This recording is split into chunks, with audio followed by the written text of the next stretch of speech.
আমার একটা কলেজের বান্ধবী ফোন করেছে, একটু হল। হ্যালো, বলছি শোন না, আমাকে একটু একটা কোনো ভালো গাইনোকোলজিস্টের সাথে যোগাযোগ করিয়ে দিবি রে, একটু এমার্জেন্সি। আচ্ছা তুই 1 মিনিট ধর, আমি দেখছি। 1 মিনিট হোল্ড কর। বলছি গাইনোকোলজিস্ট, খুব ইমার্জেন্সি, অ্যাপয়েন্টমেন্ট পাওয়া যাবে? দেখ না একটু। 1 সেকেন্ড, তুই একটু হোল্ড কর। হ্যালো ম্যাম, আমি রিপোর্টার পাখি বলছি। একটা ইমার্জেন্সি ছিল, আজকে একটা অ্যাপয়েন্টমেন্ট পাওয়া যেতে পারে? পেশেন্টের নাম কি? স্নিগ্ধা চৌধুরী। স্নিগ্ধা রয় চৌধুরী। হ্যালো স্নিগ্ধা, 3:30টার সময় আর্ট স্টোরে চলে আসিস। আচ্ছা, বলছি সিরিয়াস কিছু? আমি দেখা হলে বলছি সব তোকে। ওকে। আমি একটা সেকেন্ড ওপিনিয়ন নিতে চাই। রিতম, একটা তো শুধু ডাক্তারের সেকেন্ড ওপিনিয়নের কথা বলছি, এমন কি চাইছি গো? এত কি অসুবিধে বাবু? অসুবিধাটা কোথায় জানো?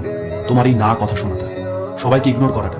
তুমি কেন বুঝতে পারছো না? আমরা যেখানেই দেখাই না কেন রিপোর্ট আসতে মিনিমাম 2-3 দিন সময় লাগে। আমরা তো জানি রিপোর্টটা কি, সেখানে লাইফ ডিস্টেন্স আমার কি মানে আছে? আমি যে রিস্ক নিতে প্রস্তুত, তার কারণ এটা তো শুধু একটা জীবন নয়, আমার ভেতরে তো একটা জীবন আছে। যে জীবনটা আমি দেখিনি, যার কিচ্ছু জানি না, আমি তাকে নিয়ে ভাববো?